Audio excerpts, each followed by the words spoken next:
Short note on mock heroic poem. Mock heroic পোয়েমকে mock এপিকও বলা হয়ে থাকে।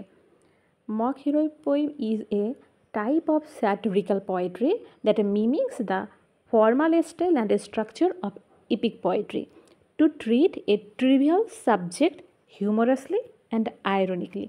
মানে এটা হচ্ছে এমন এক ধরনের স্যাটারিক্যাল পোয়েট্রি, মানে এখানে স্যাটায়ার করা হয়, তবে এখানে লেখার জন্য যে স্ট্রাকচার, যে স্টাইল ব্যবহার করা হয়, যে ভাষা ব্যবহার করা হয়, সব কিছু হচ্ছে একটা এপিকের স্টাইলে হয়ে থাকে। একটা এপিকে ভাষাটা খুব এলিভেটেড হয়, স্টাইল, টোন সব কিছু খুব সিরিয়াস হয়ে থাকে, ফর্মাল হয়ে থাকে। এখানেও সেটা করা হয়, তবে এপিকের থেকে এইটার পার্থক্য হচ্ছে এখানে সাবজেক্ট ম্যাটারটা থাকবে খুবই নগণ্য, মানে ট্রিভিয়াল সাবজেক্ট ম্যাটার। তাছাড়া এখানে ক্যারেক্টারগুলোও থাকবে খুবই সাধারণ। আমরা জানি যে একটা এপিকে ক্যারেক্টারগুলো খুব গুরুত্বপূর্ণ হয়ে থাকে, আবার হচ্ছে প্লেস সেটিং গুরুত্বপূর্ণ হয়ে থাকে, সাবজেক্ট ম্যাটার গুরুত্বপূর্ণ হয়, কিন্তু এখানে প্লেস সেটিং, সাবজেক্ট ম্যাটার এবং ক্যারেক্টার এই তিনটা বিষয় খুবই মানে ট্রিভিয়াল থাকবে। বাকি সব কিছু এখানে এপিকের স্টাইলে লেখা হবে। Characteristics of mock heroic poem. প্রথম ক্যারেক্টারিস্টিক হচ্ছে এলিভেটেড স্টাইল।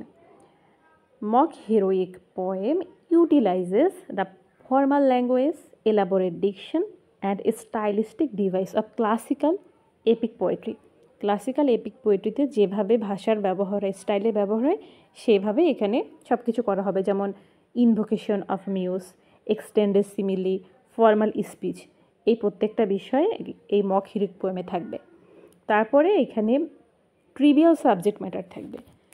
একটা ক্লাসিক্যাল এপিকের মধ্যে কিন্তু সাবজেক্ট ম্যাটারটা হয়ে থাকে খুবই এলিভেটেড, সিরিয়াস সাবজেক্ট ম্যাটার, কিন্তু মক হিরোইক পোয়েমে ট্রিভিয়াল সাবজেক্ট ম্যাটার হয়ে থাকবে, যেটা হচ্ছে insignificant, mundane, absurd event or topic. এরপর হচ্ছে এখানে আয়রনি এবং স্যাটায়ারের ব্যবহার থাকবে। আমরা এখানে জেনেছি যে এখানে এলিভেটেড স্টাইলে ব্যবহার করা হয়, কিন্তু সাবজেক্ট ম্যাটার থাকে ট্রিভিয়াল। এই যে বিপরীত দুটো বিষয়কে এখানে রাখা হচ্ছে, এই যে ডিসপ্যারিটি, এটাই এখানে একটা আয়রনির ক্রিয়েট করে, একটা হিউমারাস ইফেক্ট ক্রিয়েট করে। মূলত এটা করা হয় কেন? এখানেও সমাজ এবং মানুষের বিহেভিয়ারের বিভিন্ন বিষয়কে ক্রিটিসাইজ করা হয়। তারপর হচ্ছে প্যারোডি অফ এপিক কনভেনশন। যেহেতু এখানে এপিকের বেশ কিছু ফিচারকে ফলো করা হচ্ছে, তাই আমরা এটাকে বলতে পারি কি, প্যারোডি অফ এপিক কনভেনশন। প্যারোডির মানে এখানে এপিকের মতো অনেক বিষয় এখানে আমরা দেখি, যেমন বলা হয়েছে mock the convention of traditional epic poetry such as a heroic journey. এখানেও একজন হচ্ছে হিরো থাকে, এপিক হিরো থাকে, তবে এপিক হিরো সে হলেও ক্যারেক্টার হিসাবে তার অবস্থানটা খুবই নগণ্য থাকে। তার এখানে কিছু ব্যাটল দেখানো হয়, ডিভাইন ইন্টারভেনশন দেখানো হয়, নভেল ক্যারেক্টার দেখানো হয়। তারপর হচ্ছে humorous tone. Despite the serious style, যদিও এখানে স্টাইলটা সিরিয়াস, স্ট্রাকচার ফর্মাল সব কিছু, কিন্তু এখানে টোনটা থাকবে হিউমারাস। মূলত রিডার্সদেরকে এন্টারটেন করার জন্যই এমনটা করা হয়। স্ট্রাকচারাল এলিমেন্ট অফ ইপিক, যেটা আগে বলেছি যে ইপিকের স্টাইল মানে স্টাইল বা স্ট্রাকচারকে এখানে ফলো করা হবে। যেমন একটা ইপিক যখন শুরু হয়, ওপেনিংয়ে কি হয়ে থাকে, ইনভোকেশন অফ মিউজ, এটা থাকে। তারপর হচ্ছে ক্যারেক্টার, এর মধ্যে ক্যাটালগিং থাকে, সিমিলি হচ্ছে এখানে এপিক সিমিলি থাকে, এলিভেটেড সিমিলি, এই বিষয়গুলোকে এখানে অ্যাপ্লাই করা হয়। এবার আমরা কিছু এক্সাম্পল দেখব। The rape of the lock, Alexander পোপের লেখা খুব বিখ্যাত একটা মক হিরোইক পোয়েম।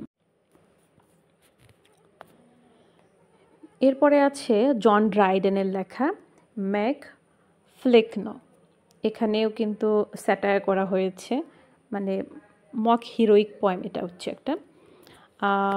এরপর হচ্ছে ডান্সিয়াট, এটা হচ্ছে আলেকজান্ডার পোপের লেখা। এছাড়াও চসারের লেখা দ্য নানস প্রিস্ট টেল, সেটাও একটা মানে মক হিরোইক পোয়েম। তো এই ধরনের মক হিরোইক পোয়েমের পারপোজ হচ্ছে দুটো বিষয়, এক এন্টারটেইনিং এবং দুই হচ্ছে ক্রিটিসিজম।